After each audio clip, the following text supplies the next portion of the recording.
णमोजनानम् उस्हादीजिनपराणं णमियोनिया वढ्यमाणजिनणां धम्मदंसनमेनाणम् उच्छामि पायेवागरणम्। हम सभी लोग पिछले कुछ दिनों से प्राकृत व्याकरण सिद्धांत शब्दानुशासन का अध्ययन कर रहे हैं। इस व्याकरण में हमने तीसरे पाद के लगभग 162 सूत्रों का अध्ययन कर लिया है और 163 नंबर का सूत्र जो आपके समक्ष प्रस्तुत है, इस सूत्र में जो भूतकाल के धातु प्रत्यय होते हैं उनके बारे में चर्चा की है। इससे पूर्व वर्तमान काल के प्रत्यय हम पढ़ चुके हैं। तो देखिए सूत्र नंबर 163,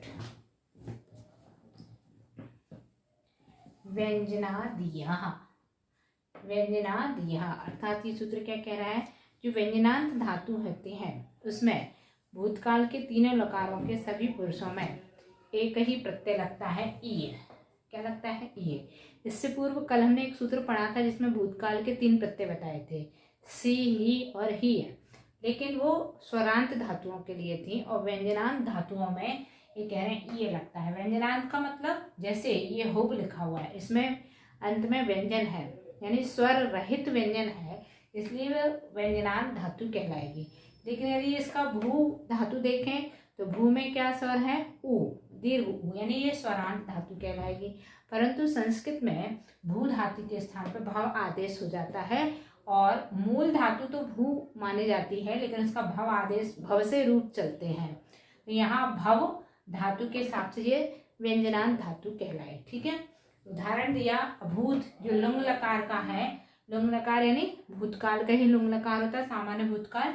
तो उसका अभूत जिसकी प्राकृत बनेगी हुबीय। तो चाहे लुंग लकार में हो, चाहे लंग लकार में हो, चाहे लिट लकार में, सभी में एक ही रूप चलेगा, ई, यानी पूरे 27 रूप। लुंग लकार के भी 9 रूप कौन कौन से? प्रथम पुरुष के, मध्यम पुरुष के और उत्तम पुरुष के। फिर तीनों वचनों में, प्रथम पुरुष के 3 वचन में एक वचन, द्विवचन, बहुवचन, मध्यम के एक वचन, द्विवचन, बहुवचन और उत्तम पुरुष के एक वचन, द्विवचन, बहुवचन, 9 हो गए। इस तरह से लुंग में 9, लंग में 9 और लिट में 9, इन सबके स्थान पर ये प्रत्यय हुब धातु में ये प्रत्यय जो कि हुबीय बन गया है। हुब कैसे आया? तो जैसे लुंग लकार में संस्कृत में तो अलग अलग बनते हैं, तो वो अलग अलग शब्द के अनुसार बताएं। अभूत शब्द है, अभूत का भी हुबीय बना। अभूत में मूल धातु है भू, यानी भू का संस्कृत में भव आदेश हो जाता है, तो भव धातु मानी। भव में भूतकाल लगाया, प्रथम पुरुष एक वचन, द्विवचन में भी यही बनेगा, बहुवचन में भी यही बनेगा, तो हमने पहले एक वचन रखा। भव के स्थान पर हुब आदेश हो जाता है प्राकृत में। सूत्र नंबर 4/60 के अनुसार भव के स्थान पर हुब आदेश हो जाता है। यहाँ हुब लिखा, ये व्यंजनांत धातु है। भूतकाल का प्रत्यय क्या लगाना है? ई है। कौन सूत्र से? 163 नंबर सूत्र से। तो हुब धन ई है, तो हुबीय बन गया। इसी तरह से अगला लंग लकार के में देखें तो लंग लकार में अभवत बना है, प्रथम पुरुष का एक वचन का रूप बना अभवत, अर्थात यहाँ मूल धातु क्या है? भव। भू धातु का ही भव आदेश है, यानी भव धातु है धन। इसका भूतकाल का अपन को क्या लिखना है?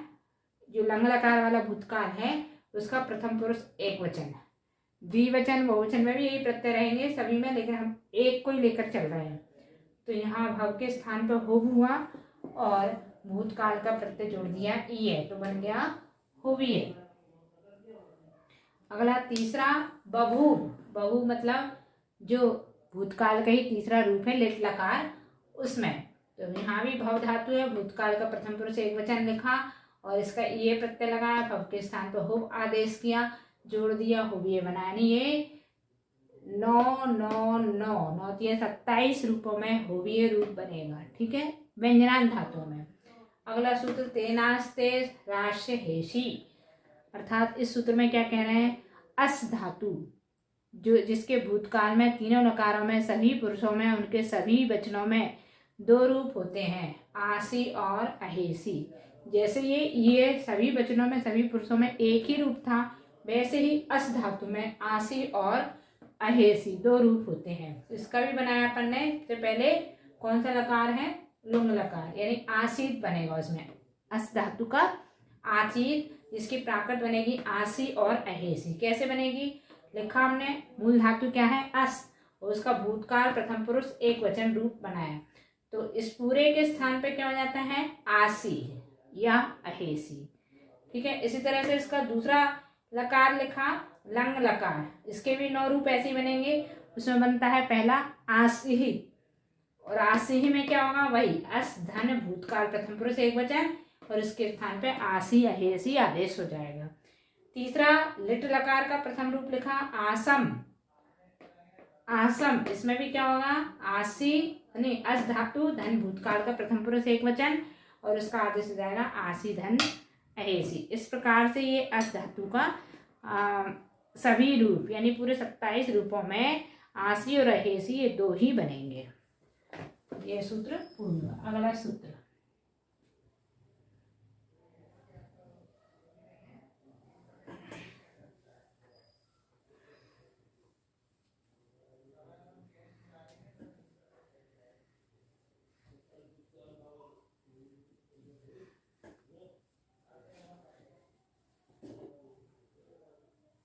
सूत्र नंबर 165।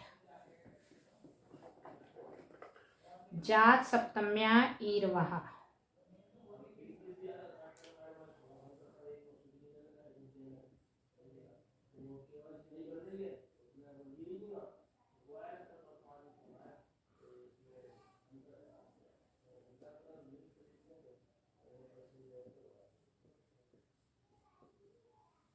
यह कह रहे हैं मूल धातु के आगे यदि सप्तमी, सप्तमी मतलब लिंग लकार को सप्तमी कहते हैं, यानी विधिलिंग जो वाचक होते हैं उनको अपन ने सप्तमी कहा है।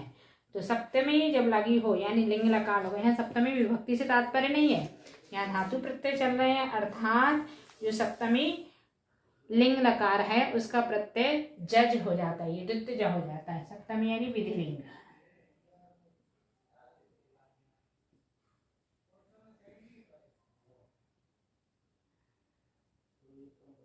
जज प्रत्यय हो जाता है, और विकल्प से जज प्रत्यय के बाद ई भी होता है, कहीं कहीं पर विकल्प से ई हो जाता है। ठीक है। जज के बाद में, जज से पहले नहीं, मूल शब्द में नहीं, जज के बाद में।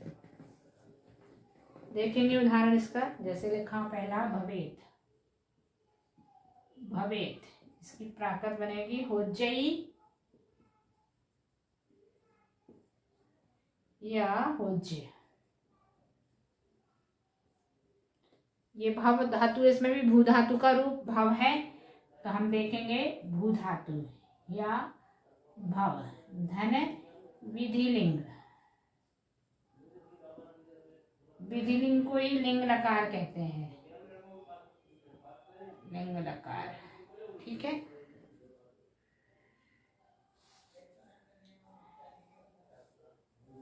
यहाँ भव के स्थान पे क्या आदेश होगा? हो। 4/60 से पहले हमने क्या किया था? भव के स्थान पे हो, यहाँ हो आदेश होगा। हो धन, विधिलिंग का प्रत्यय क्या है? जज। ये क्या बन गया? भुज। और विकल्प से ये भी होता है, तो यहाँ पर होज्जई, बाद में होज्जई भी बनता है।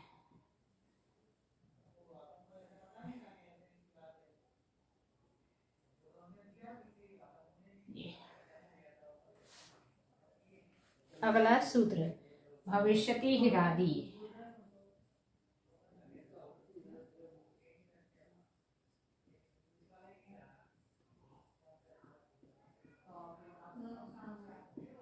भविष्यति हिरादि यानी भविष्य काल में ही मतलब ही प्रत्यय जुड़ता है। जो अभी अपन ने कल और पिछले दिन कक्षा में ही लगा करके भविष्य काल बनाया था, तो अब भविष्य काल के प्रत्यय की चर्चा अब चल रही है। अभी तक भूतकाल की चर्चा चल रही थी, और विधिलिंग का भी बता दिया उन्होंने, यानी 3 लकार हो गए। वर्तमान काल हो गया, अर्थात लट लकार हो गया, और भूतकाल का लुंग लकार हो गया, और उसके पश्चात विधिलिंग का यानी लिंग लकार हो गया। और अब भविष्य काल की चर्चा चल रही है। भविष्य काल में भी 2 भविष्य होते हैं, अनद्यतन और सामान्य भविष्य। भविष्य 2 प्रकार का होता है। पहला अनद्यतन और सामान्य भविष्य। तो इसको अनद्यतन को क्या बोलते हैं अपन? लुट लकार, लुट लकार। और इसको क्या बोलते हैं? लिट लकार, लिट लकार। ठीक है, ये अनद्यतन और सामान्य भविष्य काल है। यानी भविष्य, भूतकाल के 3 रूप थे, भविष्य काल के 2 रूप है, उनमें से लुट और लिट है। तो यहाँ प्राकृत में दोनों के स्थान पर एक ही प्रयोग होता है, दोनों के स्थान पर अकेला भविष्य काल एक ही माना जाता है। और जब भविष्य काल बनाना होता है तो वर्तमान काल बोधक प्रत्यय के पहले ही लगाने से भविष्य काल बन जाता है। वर्तमान काल के जो प्रत्यय होते हैं कौन कौन से? जैसे प्रथम पुरुष में ई और अंति, तो उससे पहले ही लगाने से भविष्य काल बन जाता है। ऐसा भी हमने बनाया भी है। और दोनों लकारों में एक ही प्रकार के प्रत्यय चलते हैं वहां पर। ठीक है, प्राकृत में क्योंकि एक ही होता है। उदाहरण देखें,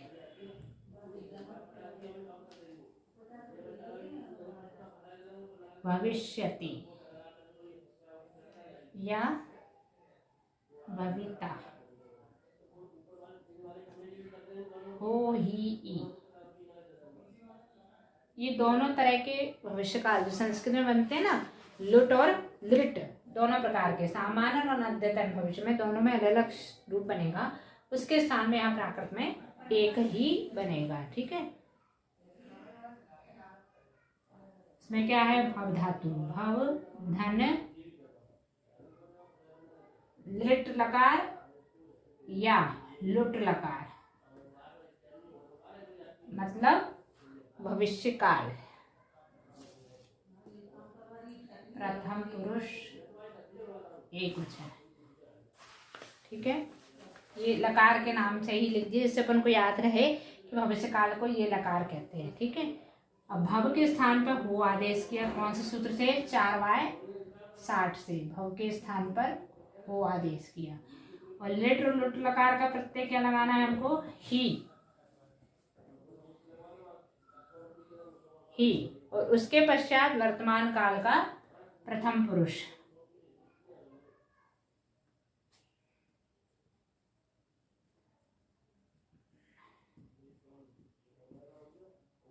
तो हो ही धन।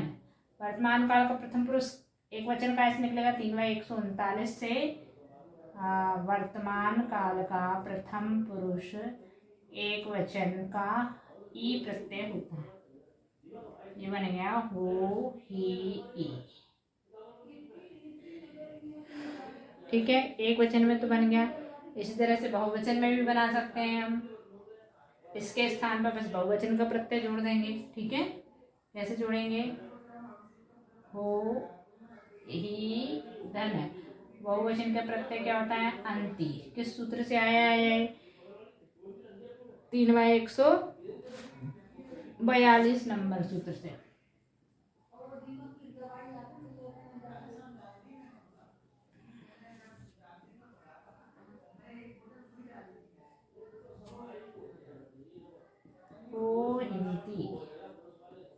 अब अकेला प्रथम पुरुष का ही प्रत्यय जुड़ेगा जरूरी नहीं है, मध्यम पुरुष का भी जुड़ सकता है, उत्तम पुरुष का भी जुड़ सकता है।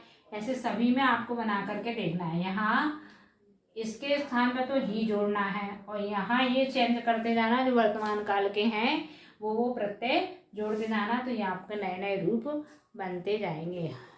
इस प्रकार ये सूत्र का कार्य पूर्ण हुआ। अगला सूत्र,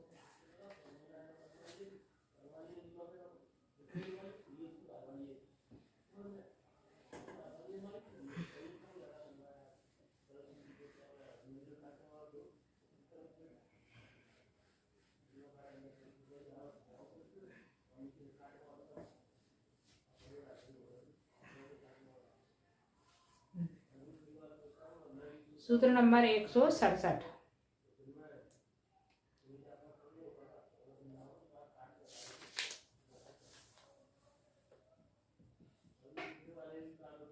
मी मो मु,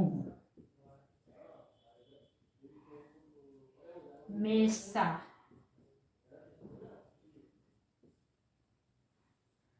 हा ना वा। ठीक, यहाँ मी मो मू ये किसके प्रत्यय हैं?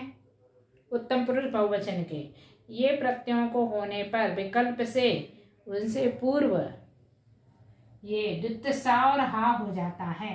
यानी प्रथम उत्तम पुरुष बहुवचन के प्रत्यय, ये उत्तम पुरुष बहुवचन प्रत्यय में ये प्रत्यय होने पर द्वितीय सा और हा ये बीच में हो जाएंगे।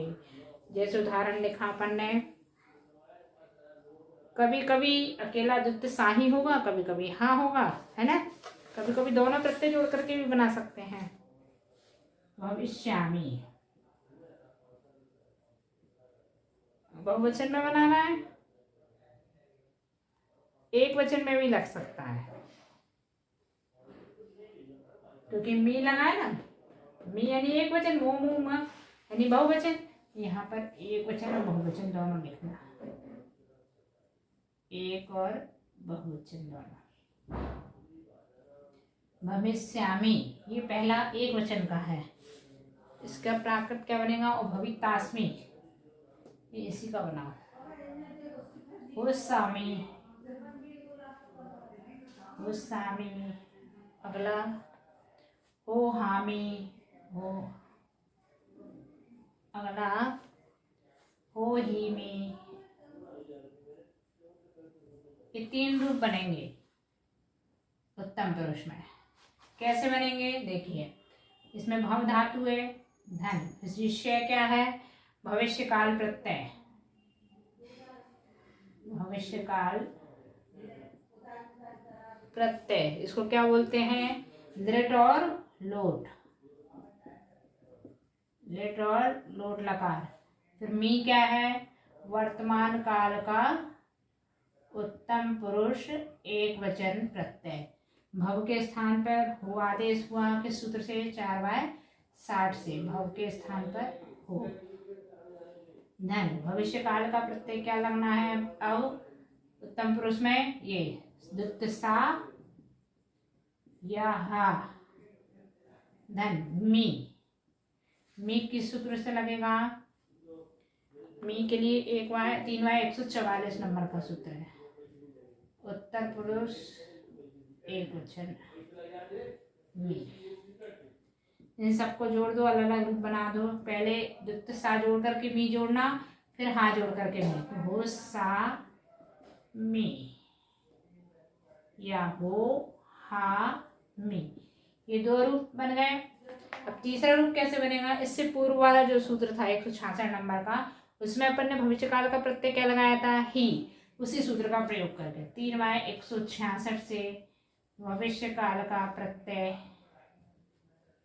ही का प्रयोग करके, यानी इस स्थान पर हो धन, इसके स्थान पर ही, धन मी, क्या हो जाएगा? हो ही मी। हो गया। ये तो एक वचन में बना। ऐसा ही आप बहुवचन में भी बना के देख सकते हैं। बहुवचन में अपन दूसरी धातु से बनाए, हसिष्यामः, हसिष्यामः, हस धातु के साथ। इसकी प्राकृत बनेगी हसिष्यामो,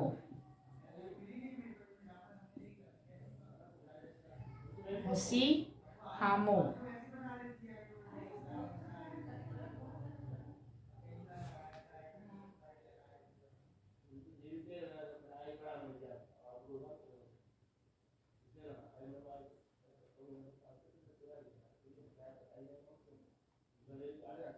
हस धातु में ये हा प्रत्यय नहीं लगता, तो इसके कारण से यहाँ अकेला सा का ही लगाया है, हसी हम। द्वितीय सा वाला प्रत्यय नहीं लगेगा भविष्य काल में, द्वितीय सा नहीं होगा। हस धन, भविष्य काल प्रत्यय धन, उत्तम पुरुष बहुवचन प्रत्यय। तो हस धन, द्वितीय सा नहीं लगेगा, यानी हा लगेगा, धन मी। तो हस, और हस धातु में क्या हो जाता है, ई का आगम, ई विकरण 3/157 नंबर के सूत्र से।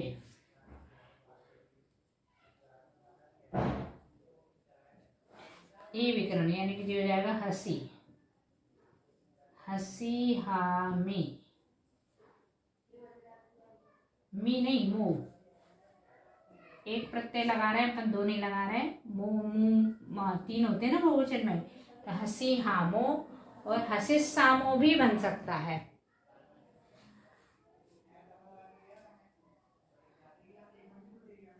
सॉरी, हसिस सामो तो लगेगा, हा नहीं बनेगा। यहाँ पर क्या लिखना है, दुत्सा,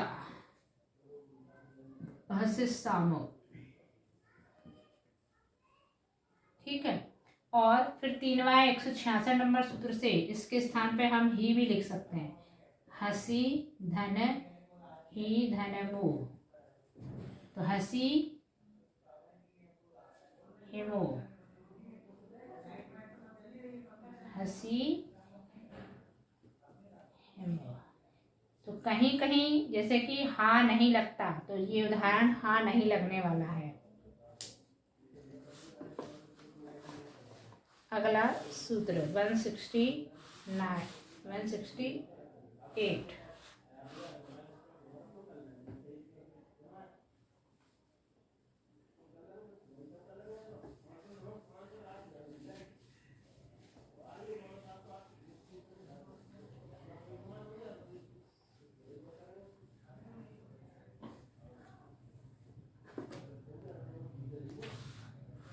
मो मो मानाम हिस्सा था,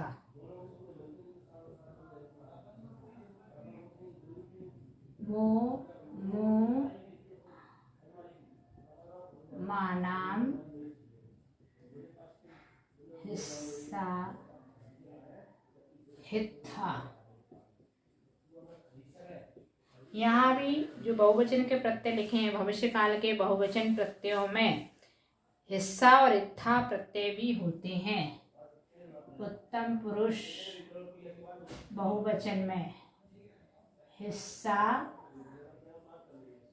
और हित्था ये प्रत्यय भी होते हैं। मतलब जो प्राचीन पहले के प्रत्यय चले वो तो है ही, साथ साथ में ये भी होते हैं। सिर्फ एक ही में बताया ना उत्तम पुरुष बहुवचन, इसलिए अलग से कह दिया।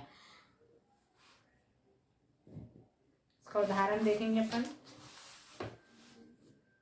जो अभी बनाया था भविष्यामा वही बनाते हैं अपन, भविष्यामा, जिसकी प्राकृत बनेगी हो हिस्सा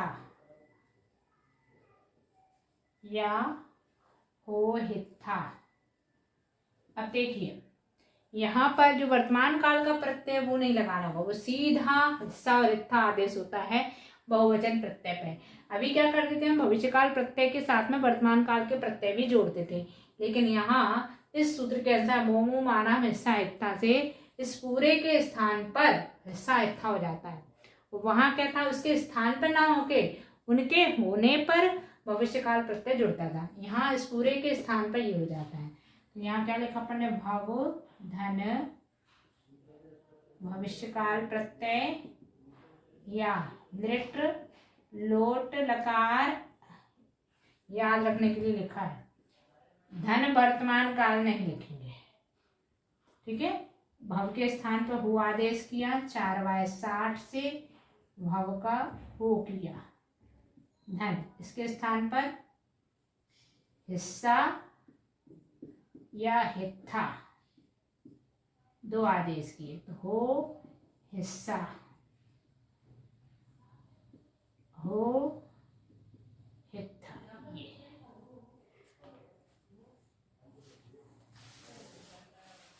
अगला सूत्र, सूत्र नंबर 169।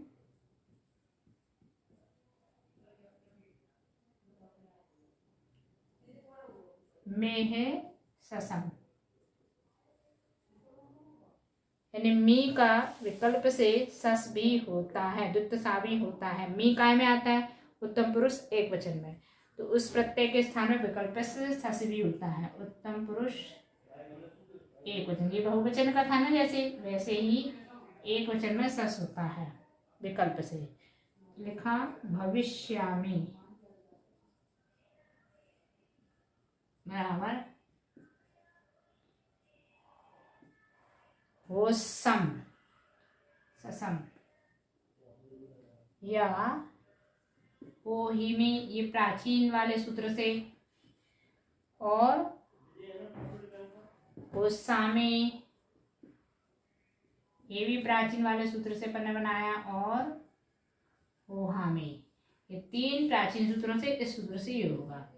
तो भव धन भविष्य काल प्रत्यय, धन वर्तमान काल प्रत्यय। अभी वर्तमान काल प्रत्यय नहीं लगना है, ये ससम जब बनेगा तब इस पूरे मी के स्थान पर ही ससम आदेश होगा।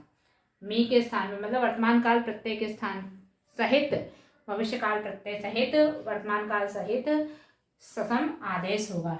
यानी यहाँ भविष्य काल प्रत्यय लगाया है, उसके स्थान पर ही हम ससम लगाना। तो इसका किया हो ये 4/8 से धन, इसके स्थान पर ससम, क्या बना होसम।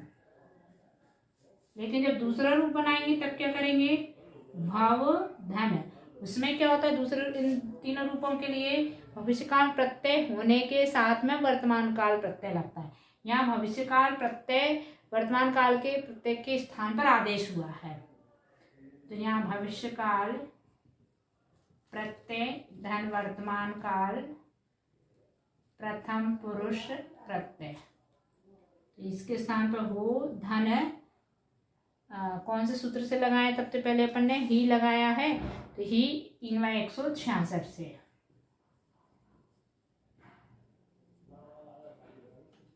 3/167 से भविष्य काल प्रत्यय के स्थान पे क्या किया है, द्वितीय सा और हा 66 से लगा, तो ही धनमी हो हिमी, 67 प्रयोग किया, तो हो धन द्वितीय सा या हा धन मी, तो क्या बनेगा हो सा मी अथवा हो हा मी।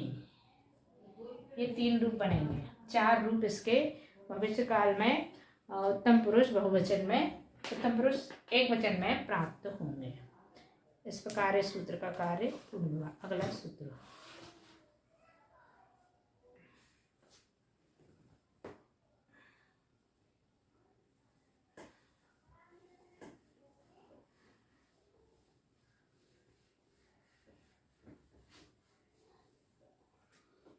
सूत्र नंबर 170।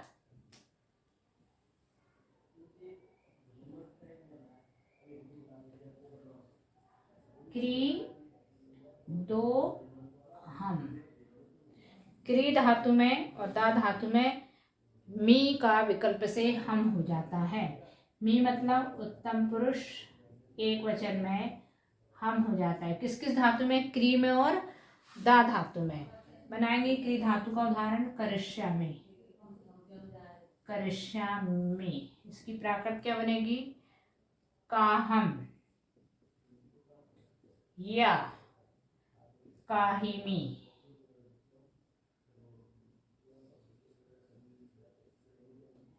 इसमें मूल धातु क्या है, क्री, धन भविष्य काल प्रत्यय, या इधर लिख दो लुट अथवा लिट, धन वर्तमान काल प्रत्यय, वर्तमान काल प्रथम पुरुष एक वचन। ठीक है, तो इस सूत्र से 170 नंबर सूत्र से तो भविष्य काल और वर्तमान काल प्रत्यय दोनों के स्थान पर क्या हो रहा है, हम। और क्री के स्थान पे क्या करेंगे हम, 4/210 नंबर के सूत्र से री के स्थान पर की धातु में आ हो जाता है, ये बन जाएगा का, धन हम, का हम। और पुराना जो सूत्र था अपना 166 नंबर का सूत्र, उस सूत्र से भविष्यकाल प्रत्यय के स्थान पर क्या आदेश हो जाएगा? ही। यहीं पर रखेंगे, ये का लिखा, धन इसके स्थान पर ही, और वर्तमान के प्रत्यय के स्थान पर मी, तो बन गया का ही मी। ठीक है।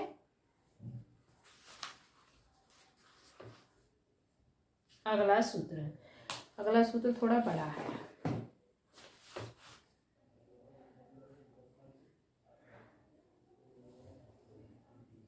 सूत्र नंबर 171।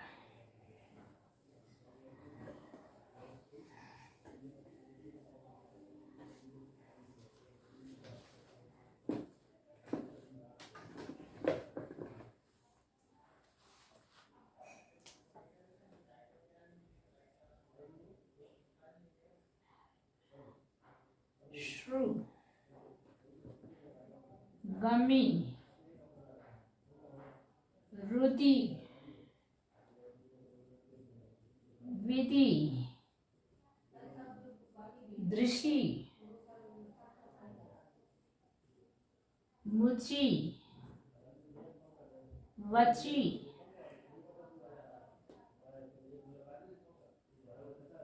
छिदि, विधि, भुजाम, सोच्छम, गच्छम, रोच्छम, वेच्छम, दच्छम,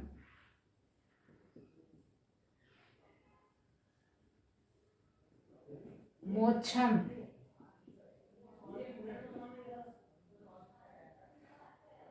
वोच्छम, छेच्छम, भेच्छम,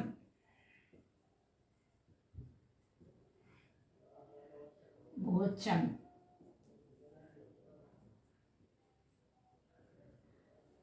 ये कुछ धातुएं दी हैं, उन धातुओं के स्थान पर ये आदेश हो जाते हैं। ये हमें लिखना होगा और समझना भी होगा। कैसे? जैसे श्रु धातु दी, श्रु के स्थान पर सोच्छम, यहाँ से आदेश चालू है। गमी के स्थान पर गच्छम, रुदि के स्थान पर रच्छम, विधि के स्थान पर वेच्छम, दृषि के स्थान पर दच्छम, मुचि के स्थान पर मोक्षम, पची के स्थान पर बोच्छम, छिदि के स्थान पर छेच्छम, विधि के स्थान पर भेच्छम, भुजा के स्थान पर भोच्छम। ये आदेश हो जाते हैं किसमें? उत्तम पुरुष एक वचन के प्रत्यय के स्थान पर अनुस्वार के साथ ये रूढ़ रूप आदेश हो जाते हैं। ये निपात कहलाते हैं, यानी ये निपात विधि से प्राप्त है, अर्थात इनकी कोई सिद्धि नहीं है ये कैसे आदेश हुए हैं। तो एक एक से अपन बना सकते हैं, मतलब सबके उत्तम पुरुष एक वचन प्रत्यय में आदेश होंगे। उत्तम पुरुष एक वचन जो मी प्रत्यय होता है, इस मी के स्थान पर ये सारे आदेश हो जाएंगे। ठीक है। जैसे सबसे पहला क्या है? श्रु धातु। तो श्रु भविष्यकाल वाला, भविष्यकाल का, भविष्यकाल में मी प्रत्यय जोड़ करके श्रु धातु के साथ उदाहरण बनाओ। शोष्यामि, इसके स्थान पे क्या आदेश हो जाएगा? सोच्छम। इसकी मतलब शुद्धि नहीं है, कैसे हो गई? पूरे के स्थान पर सोच्छम आदेश हो गया, धातु सहित, भविष्यकाल के प्रत्यय सहित, प्लस उत्तम पुरुष एक वचन का प्रत्यय सहित। दूसरा क्या है? गमी, गमिष्यामि, इसके स्थान पर गच्छम। तीसरा विदिष्यामि,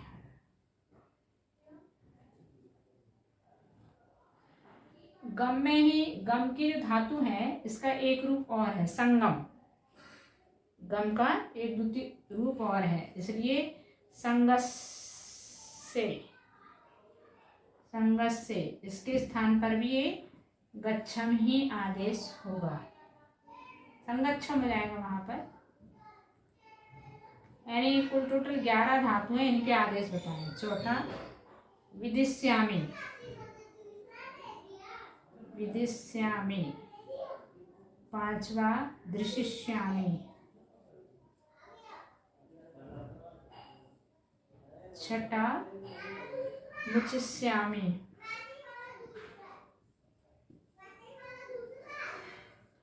सातवा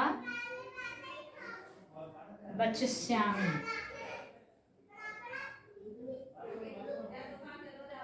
आठवा छिदिष्यामि। नौवा भेदिष्यामि। 10वां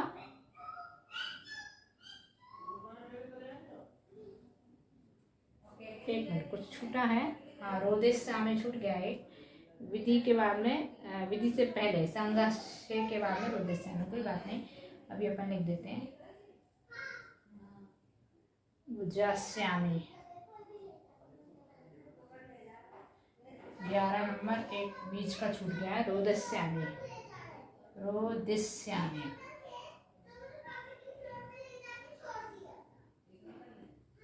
इन सब के स्थान पर जो ये आदेश लिखे हैं सूत्र में, उन सबको लिख देंगे। विदिश्यामि के स्थान पर संगच्छम सोच्छम होगा, विदिश्यामि के स्थान पर वेच्छम,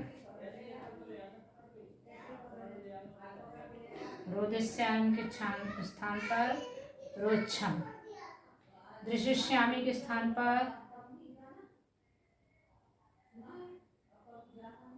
दच्छम, मोक्षम, बोच्छम, छेच्छम, भेच्छम,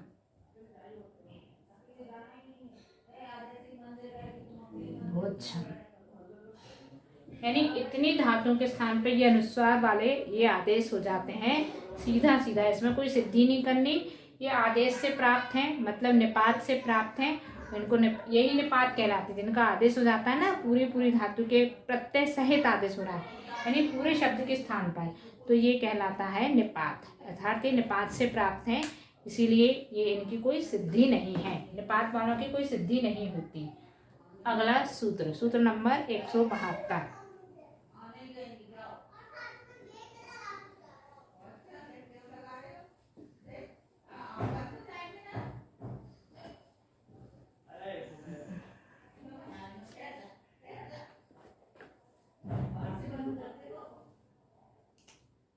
स्वच्छाये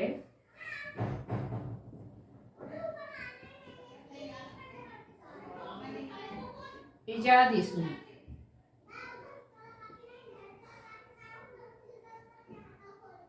ही लुक च वाह।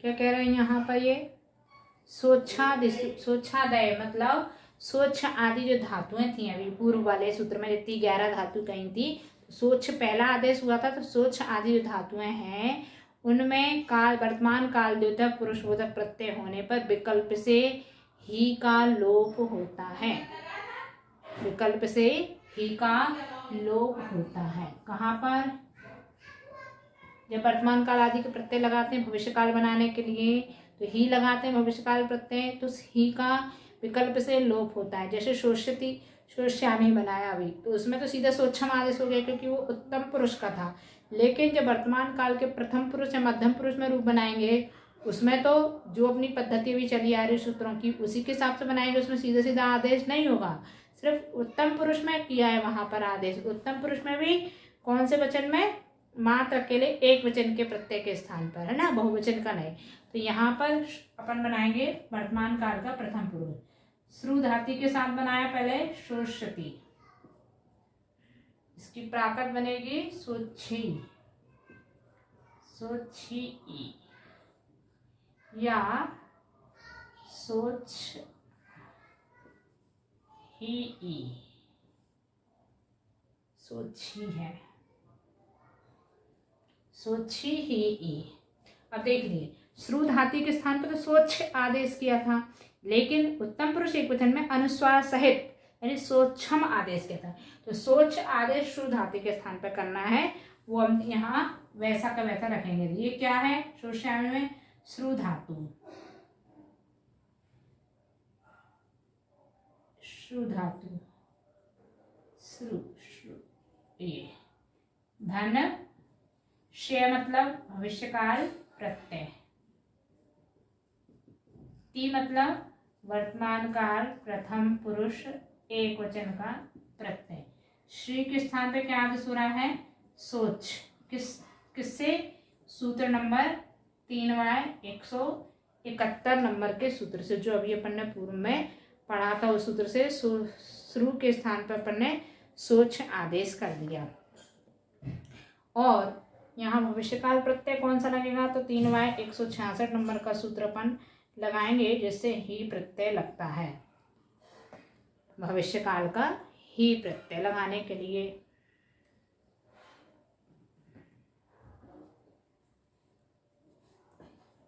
श्री के स्थान पर सोच आदेश किया,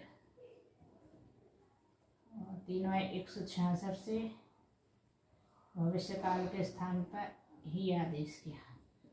धन ही, धन 3Y139 नंबर के सूत्र से वर्तमान काल प्रथम पुरुष एक वचन का प्रत्यय क्या है? ई। लेकिन यहाँ जो सोच धातु है इसमें विकरण लगाना है। ये सोच कैसा बचा? अनुस्वार जब हट जाएगा तो ऐसा बचेगा, तो ये हलंत वाला, अर्थात इसमें विकरण 3Y157 नंबर के सूत्र से विकरण ई, यानी ई का आगम हो जाता है। ये बन गया सोची, धन ही, ये होना चाहिए।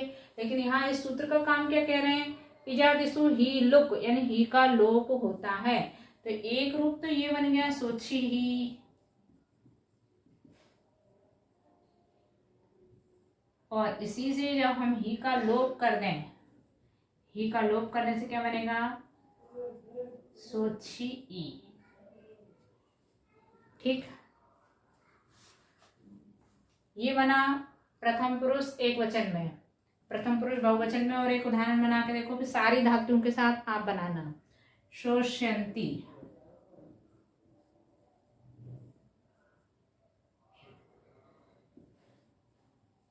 सोच्छिन्ति, सोच्छिहिन्ति। बिल्कुल यही काम करेंगे अपन। सबसे पहले श्रु धातु धन, भविष्यकाल प्रत्यय धन, वर्तमान काल प्रथम पुरुष बहुवचन। यहाँ पर सोच आदेश किया, धन भविष्यकाल प्रत्यय ही, धन अंति। 3Y141 नंबर के सूत्र, 142 नंबर के सूत्र से वर्तमान काल प्रथम पुरुष बहुवचन का प्रत्यय है अंति। ये जोड़ दिया तो सोच, और ई का 3Y157 से विकरण ई, सोची हिंदी। ठीक है, और एक बार में इस ही का लोप कर दिया तो सोची सोचिंती। ये इसी तरह से इसका मध्यम पुरुष का भी बना के देखना। मध्यम पुरुष एक वचन, मध्यम पुरुष बहुवचन और उत्तम पुरुष बहुवचन। उत्तम पुरुष एक वचन अपन ने बना लिया, उत्तम पुरुष बहुवचन, और साथ में जितनी और धातुएं हैं उन सब को भी आपको बना करके देखना है। इस प्रकार से ये सूत्र का कार्य अपन ने समझ लिया। अगला सूत्र,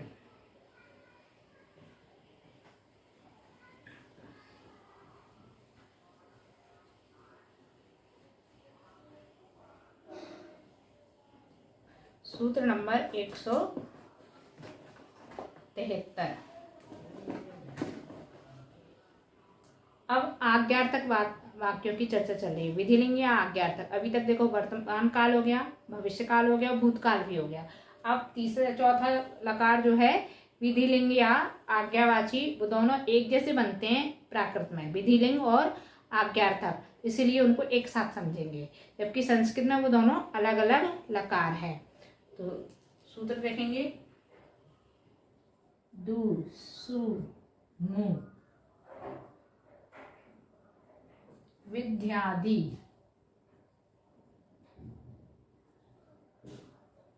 विद्यादिश्वेक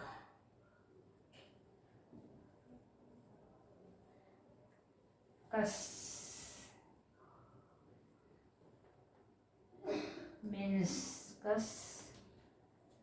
मीन्स त्रयाणाम।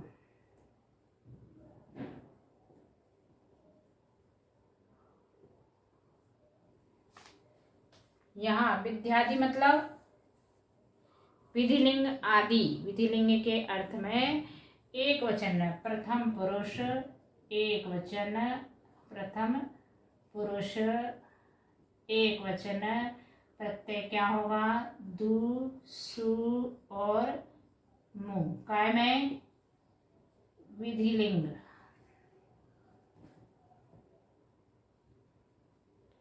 यहाँ आज्ञावाचक, विधिअर्थक और आशीषर्थक तीन प्रकार के लकार जो एक समान बनते हैं। तो इन तीनों के लिए कह रहे हैं कि एक वचन में प्रथम पुरुष में तीन प्रत्यय हैं, दु सु और मु। उत्तम पुरुष में मतलब अलग अलग पुरुष के साथ से बताया, प्रथम पुरुष में दु एक साथ अलग अलग लिखना है, प्रथम पुरुष एक वचन में दु, मध्यम पुरुष एक वचन में सु, उत्तम पुरुष एक वचन में मु। ये तीन प्रत्यय अलग अलग पुरुषों में एक वचन के प्रत्यय यहाँ कह दिए। लेकिन लकार कौन सा होगा, लोट लकार, जिसमें ये तीनों चीज, लोट लकार और लिंग लकार, जो कि आशीषार्थक यदि अर्थ हो या विधि अर्थक हो अथवा आज्ञार्थक हो, उन तीनों में ये लिखा जाएगा। प्रथम पुरुष का जो प्रत्यय है, दु के स्थान पर ऊ भी लिखा जाता है, दु या ऊ, दु का दाल लोप कर दिया तो ऊ ही बचेगा। जैसे उदाहरण बनाया,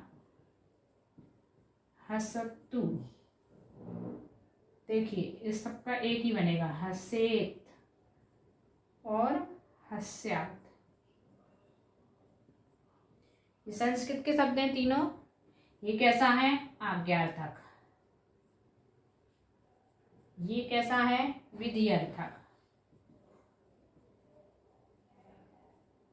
ये कैसा है, आशीषार्थक।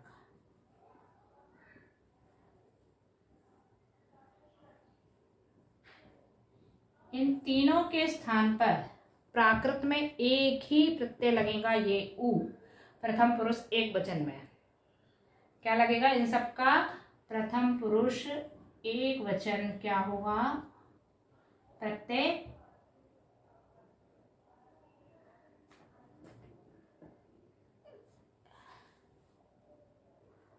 हसऊ, हसऊ,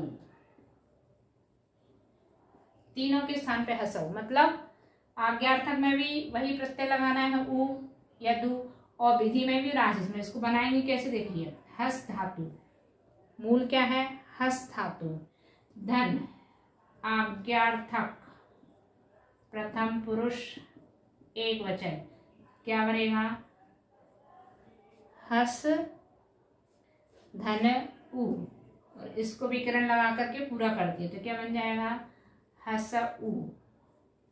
ठीक है, अगली स्टेप में हस, यानी ये जो लिखा था ना हसतु, इसको लिखा है यहाँ पर।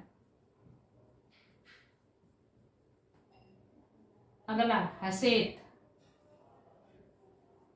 हसेत को क्या लिखेंगे, हस धन विधिअर्थक, प्रथम पुरुष एक वचन, यहाँ भी क्या हो जाएगा, हस धन ऊ बराबर हसऊ। हसदू भी लिख सकते हैं, दा का लोप कर दो, अगली स्टेप में हसऊ हो जाएगा। तीसरा हस्या, यानी हस धन आशीषार्थक,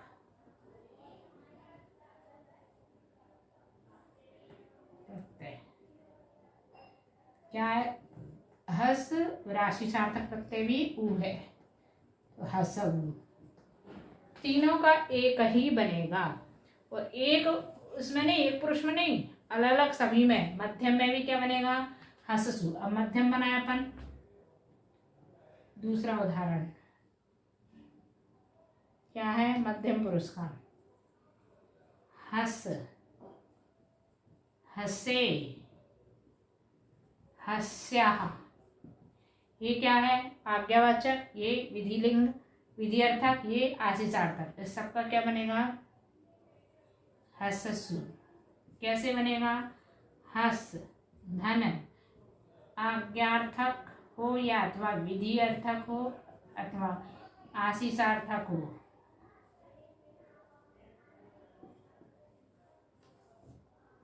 प्रत्यय सब एक ही है।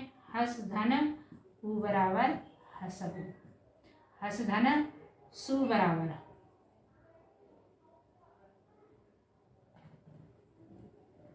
प्रथम पुरुष नहीं, या मध्यम पुरुष एक वचन, तो हससु। ठीक है, तीसरा उदाहरण देखें अपन उत्तम पुरुष का, क्या बनेगा, हसानी,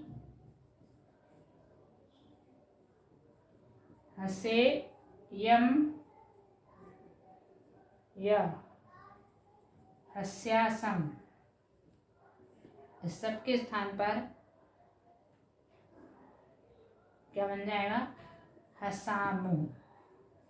कैसे बनेगा, तो हस धन आज्ञा धन विधि धन आशीष अर्थक प्रथम पुरुष, प्रथम पुरुष नहीं, यहाँ उत्तम पुरुष एक वचन, तो हस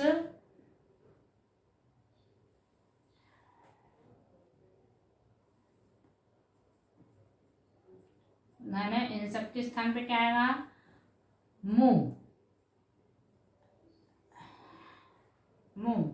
लेकिन इससे पहले हस जो धातु है, इसमें दीर्घ आ भी होगा। किस सूत्र से, विकरण दीर्घ आ, 3/155 नंबर का सूत्र पूर्व में पढ़ चुके हैं। ह्रस्व आ के स्थान पर दीर्घ आ विकरण में, यानी ये क्या हो जाएगा, हसा, हसामु। तीनों का एक ही बनेगा, हसामु। इस प्रकार से ये सूत्र पूर्ण।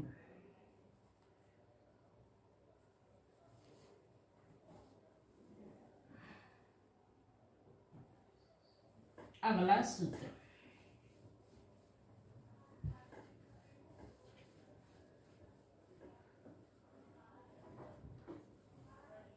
सूत्र नंबर 174, सोहेरवा, सोरहिरवा, यानी सु का ही प्रत्यय विकल्प से होता है। सु कहाँ था, अभी पूर्व में जो आज्ञार्थक विधेयर्थक आशीषार्थक शब्दों में मध्यम पुरुष का जो प्रत्यय था सु, उसके स्थान पर विकल्प से ही भी होता है, विकल्प से ही भी होता है। जैसे एक उदाहरण दिया दा धातु का, देही या दत्तात अथवा दधा, इसकी प्राकृत क्या बनेगी, देही या देसु।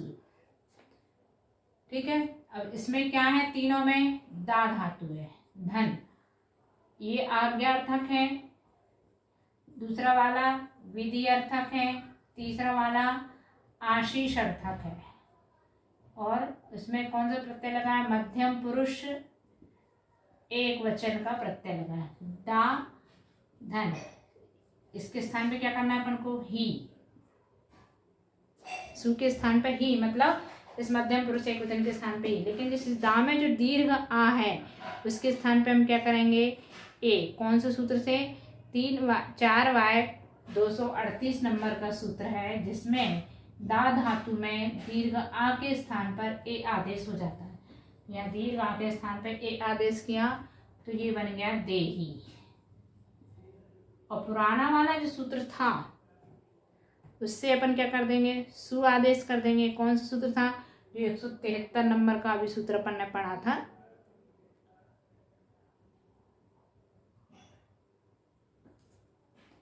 तीन बाय 173, मध्यम पुरुष एक वचन के स्थान पर सु आदेश, तो दे धन सु बराबर दे सु।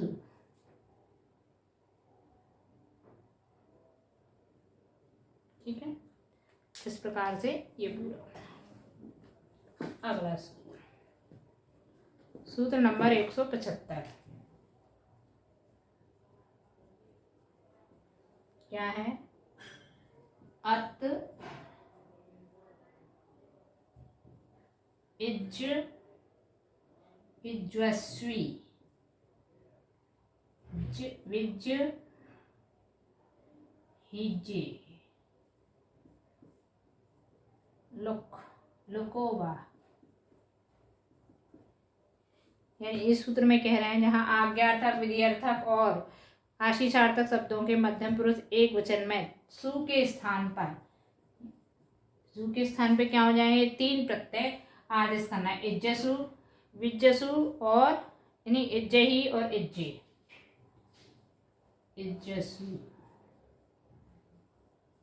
इज्जही और इज्जे, सु के स्थान पर ये तीन प्रत्यय आदेश हो जाते हैं। ये व्यंजनांत धातुओं में होंगे, स्वरांत धातुओं में नहीं होंगे।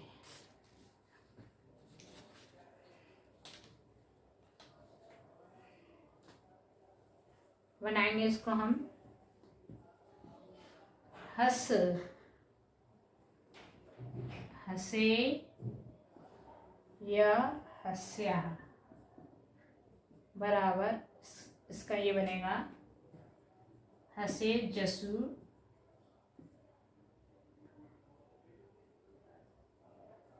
हसे जही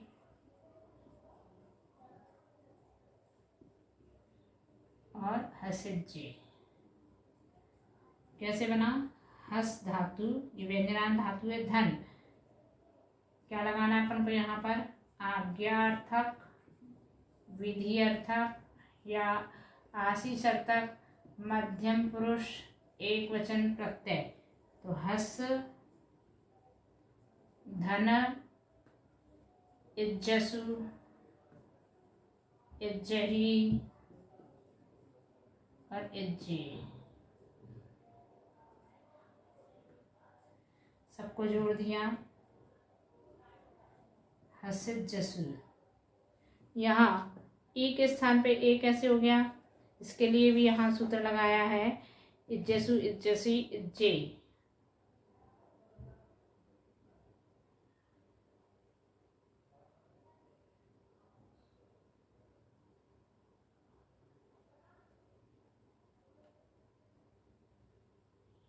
या विकरण एक ही प्राप्ति की है, ठीक है, तो इसलिए इसको जोड़ दिया, हसे जसु